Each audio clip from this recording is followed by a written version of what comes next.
Good morning, everybody, and welcome to the Lancaster County Board of Commissioners meeting for Tuesday, March 6th. Apologize for starting a few minutes late.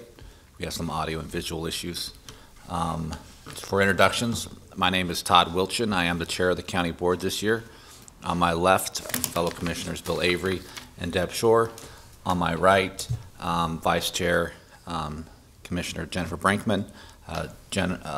Commissioner Roma Amundsen should be joining us momentarily. Joining us from the County Attorney's Office, Mr. David Durbin. From the County Clerk's Office, we have the County Clerk, Dan Nolte, and Ann Taylor. Joining us from the County Board Office, Chief Administrative Officer Carrie Egan, and the Chief Deputy Administrative Officer, Ann Ames. Now please stand and join me for the Pledge of Allegiance. I pledge allegiance to the flag of the United States of America and to the republic for which it stands, one nation, indivisible, with liberty and justice for all.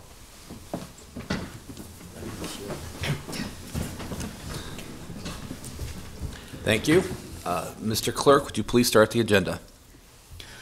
A copy of the Nebraska Open Meetings Act is located on the wall at the rear of the hearing room. Additionally, a copy of all written material to be discussed at today's open meeting is available from the county clerk staff at the front of the hearing room. The material can also be viewed on the county's website at lancaster.ne.gov. Agenda item 1 are minutes. Approval of the minutes of the Board of Commissioners meeting held on Tuesday, February 27th, 2018. Move approval. Second. Okay, we have a motion and a second to approve the minutes from the last board meeting last Tuesday. Any discussion or corrections? Please call the roll.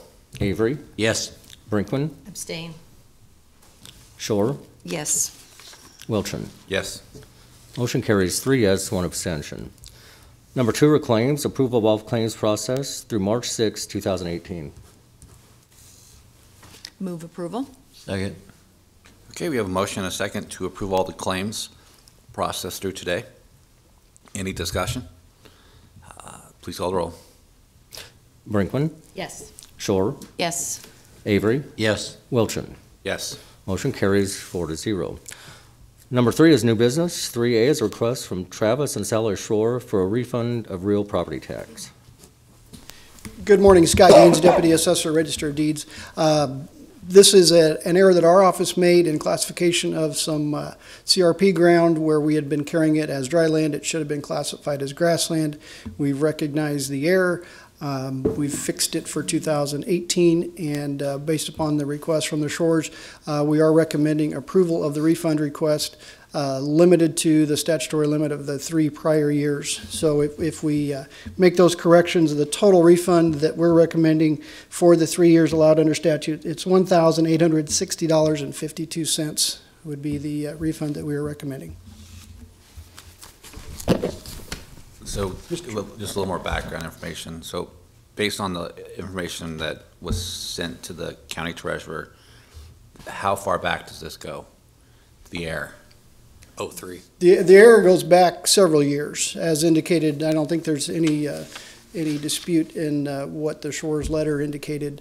Right, so there's no dispute of the facts. It's just, To my knowledge, there's no dispute of the facts. right, but it's just by state statute, we're only permitted to look back 3 years Correct. to correct the error. And we've visited with county attorney's office to make sure that we're making the appropriate recommendation there. And then, With that, Mr. Shore. go and introduce yourself, and if you would Okay. sign in too, please. Sign in? Yeah. Okay. I'm Travis, I'm the homeowner. Basically, I moved out there in 03, it's been grassland the whole time. And then just this year, my wife found, she was kind of getting frustrated with how high taxes keep going up, obviously. So they were out for another appraisal and started looking at the disparities between some of the other properties and found that those were issued as grassland, ours was a cropland. And found that it had been issued as cropland ever since 03 when I moved out there. So it was about a $5,000 overpayment on taxes over those few years, but apparently we can only go back 3, so that's kind of where we stand.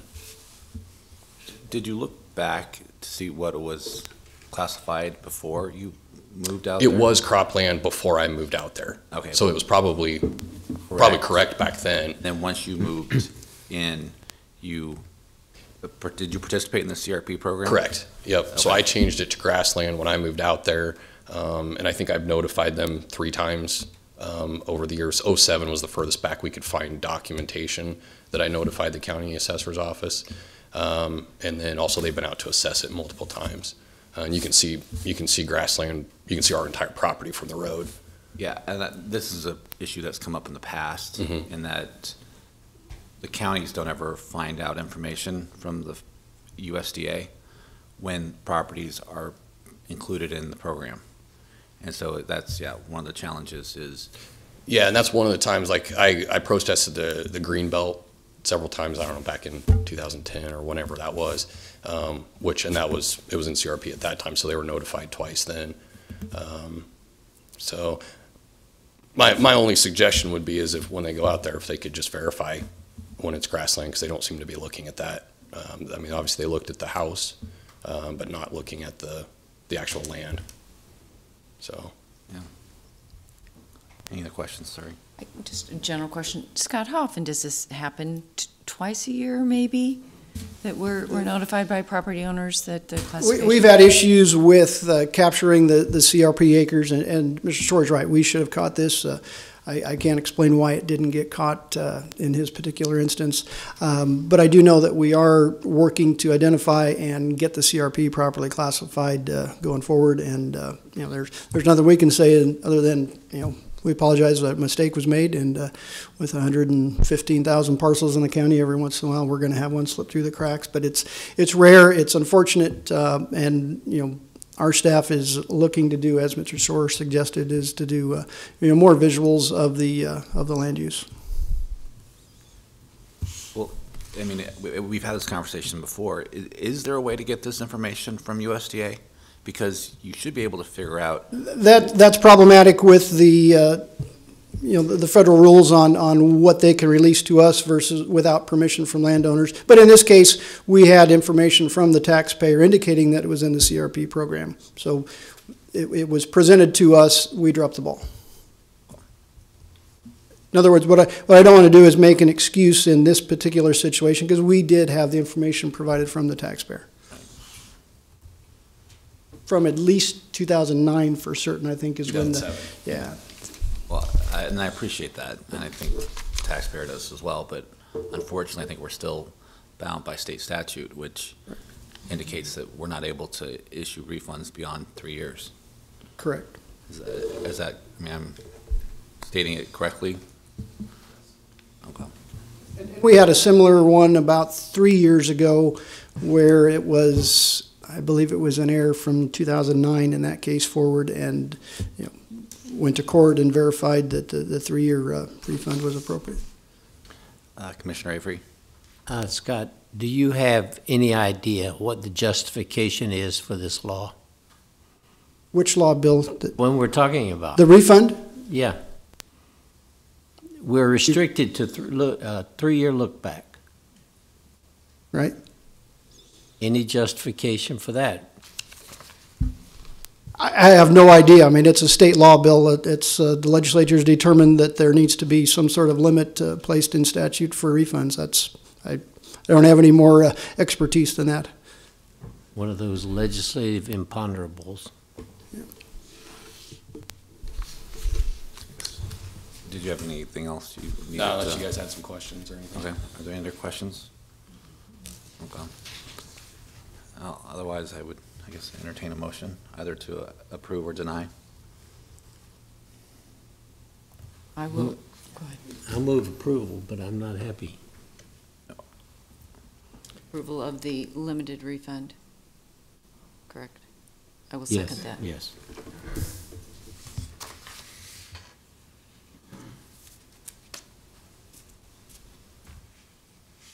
I second. Oh, you did? I'm Yeah, sorry, I that's wasn't paying attention. Okay, so we have a motion and a second to approve the refund for the last 3 years for the overpayment of real property tax. Any discussion? Please call the roll. Shore, Yes. Avery, Yes. Brinkman, Yes. Wilchin. Yes. Motion carries 4-0. Thank you, Mr. Shorter. Thank you for the information you provided. You did exhaustive research, and it's appreciated. 3B is a recommendation from the Personnel Policy Board to create the classification of Youth Services Administrator.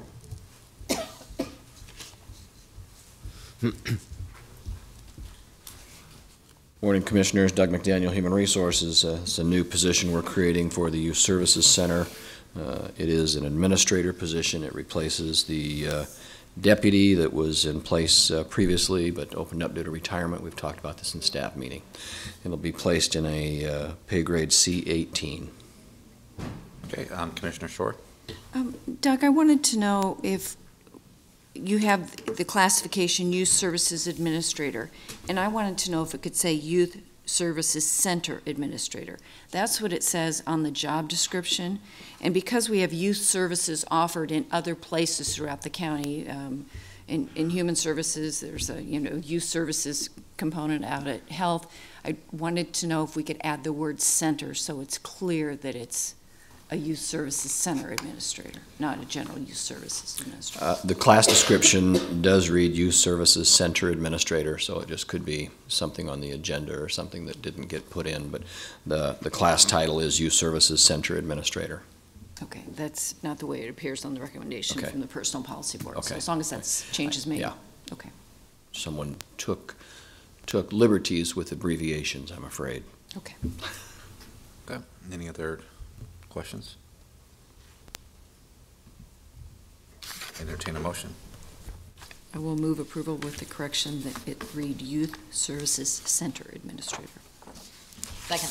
Okay, we have a motion and a second to approve the recommendation to create the classification of a Youth Services Center Administrator. Any discussion? Please call the roll. Avery, Yes. Brinkman, Yes. Shore, Yes. Wilchin. Yes. Motion carries 4-0. C is a resolution regarding a project program agreement with the Nebraska Department of Transportation for funding to repair and replace 2 deficient bridges on the county road system under the County Bridge Match Program. The project must be completed by December 31st, 2020. The cost of canal shall be remaining eligible costs not paid by state funds and estimated to be $550,000. Pam Dingman, Lancaster County Engineer. So this is a grant from the Transportation Innovation Act. This is for our bridges. The innovation considered here is bundling of the 2 structures, which is N19, which is the bridge located on West Pioneers by Conestoga Lake, and B147, located in the northeast part of the county on Agnew Road. So what we'll do is we'll bid these together. We typically do bid our box culverts together, and so it's not necessarily a big change for how we do our operation, except for that we have the ability to get a grant to reimburse us from the state for a portion of the cost. And so we're excited about this, and it's a couple $100,000 that we didn't necessarily expect to get or budget for. Appreciate that. Any questions for the county engineer?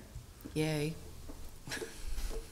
And I just point out that these are the first projects, this is the first project that we've been approved for this innovation program, correct? That is correct, Commissioner Wilchin. We applied last year and we did not receive a grant, and then we applied again. This year, we'll apply again next year, and we'll keep seeing what we can do to kind of pick off a few of these bad bridges.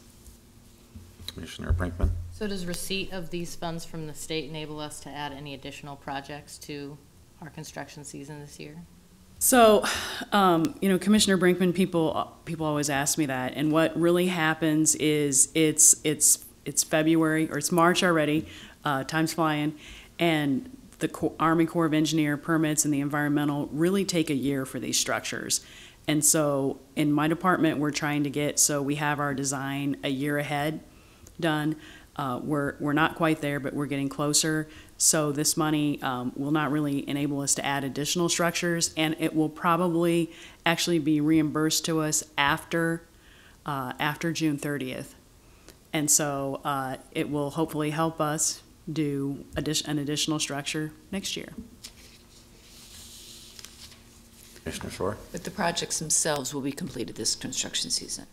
The projects themselves, it's our goal. One of them is done and ready to go, and we're waiting for the other one. We're waiting for the Agnew Road one, and so we'll bid those together.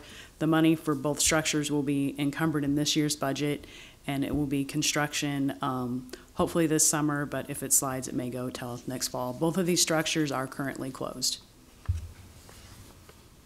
But just, I guess, to clarify,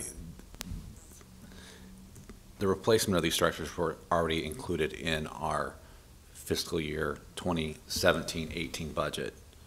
That is correct. Right. And That so is then correct. These were structures already in our budget that we were able to meet the criteria of the Transportation Innovation Act. So this $200,000 will allow us in the 18-19 fiscal year to possibly do other projects. That's the goal. Okay. Thank you for clarifying that. Any other questions? Entertain a motion. Move approval? Second.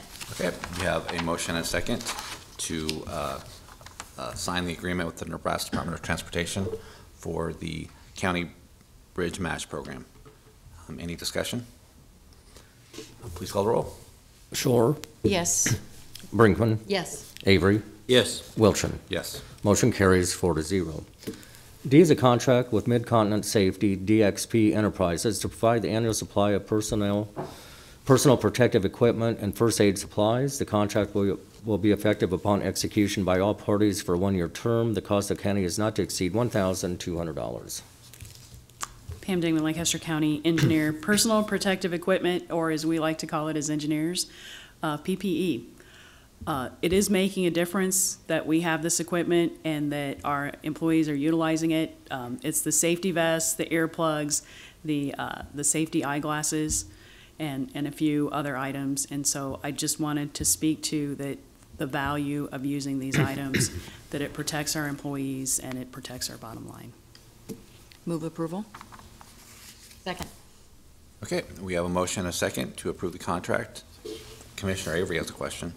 Are these required for the workers? I mean, you have them on hand, but do you require workers to wear them on the job? Yes, Commissioner Avery, I do require anyone that is in a county vehicle to wear them. I ask the staff to actually put them on before they get in the vehicle, mainly because if you're in and out, and especially if you're out and it's something that you're getting out for an emergency in, then that stopping and putting on the vest is not always something you automatically think about. So we just want our employees to be prepared. And an example of that is last summer I needed to go out on a Sunday afternoon and meet with the village of Davie. They meet on the second Sunday of the month. And as I'm driving along, a farmer hits a utility pole, and the pole swings out over the right-of-way. And so I needed to get out of the truck. And that's not something I would have anticipated on a Sunday afternoon, but I was in a county vehicle and I had my vest on, so I was able to get out and be safe in traffic. So. Yeah, any other discussion? Seeing none, please call the roll. Shore, Yes. Brinkman, Yes. Avery, Yes. Wilchin. Yes. Motion carries 4-0. E is a grant contract with Voices of Hope in an amount of $106,425 to provide funding for the VAWA program, Improve Community Response to Sexual Assault and Legal Advocacy Relating to Protection Orders and Immigrants in Lancaster County. The term of the contract is October 1st, 2017 through September 30th, 2019. Dave Durbin, Deputy County Attorney, Lancaster County Attorney's Office. Between the time that the agenda was published and the time of this meeting, we had to make an amendment to this contract in paragraph 19 to make sure that some internal references to sections in the contract were consistent. We've had that re-executed by the grantee, so I would ask the board to approve as amended. And I'm sorry, Mr. Durbin, could you explain what the amendment is? In paragraph 19, it's a section about termination. There are internal paragraph references, and apparently while this was being edited, a paragraph above paragraph 19 was deleted, and it threw off all the internal references by one paragraph each. So I caught that while we were reviewing the agenda, and we had it amended accordingly. I will move approval with said correction. Second. Okay, we have a motion and a second to approve the amended contract with the Voices of Hope. Any discussion? Please call the roll. Brinkman, Yes. Avery, Yes. Shore, Yes. Wilchin. Yes. Motion carries 4-0. F is a contract with Lincoln Aesthetics and Reconstructive Surgery for specialized care of general assistance clients. Providers will be reimbursed at the Medicaid rate. Move approval. Second. Okay, we have a motion and a second to approve the contract with Lincoln Aesthetics and Reconstructive Surgery. Any discussion? Please call the roll. Avery, Yes. Shore, Yes. Brinkman, Yes. Wilchin. Yes. Motion carries 4-0. Number 4, consent items. Ratification of the corporate tax rate change certificate for the Industrial Development Promissory Revenue Note Series 2010, and as a supplement to the tax compliance agreement between Lancaster County and the Community Action Partnership of Lancaster and Saunders County. Contract with Jones Automotive, Inc. to supply and install emergency equipment for law enforcement and corrections vehicles. The term of the contract is upon date of execution through February 22nd, 2020. The cost of county is not to exceed $40,000. Amendments to the following contracts. C-15-199 with Midwest Floor Covering using UNL RFP number 2483-15-7215. The amendment renews the contract for an additional one-year term beginning March 1st, 2018 through February 28th, 2019. The cost to the county is not to exceed $2,500.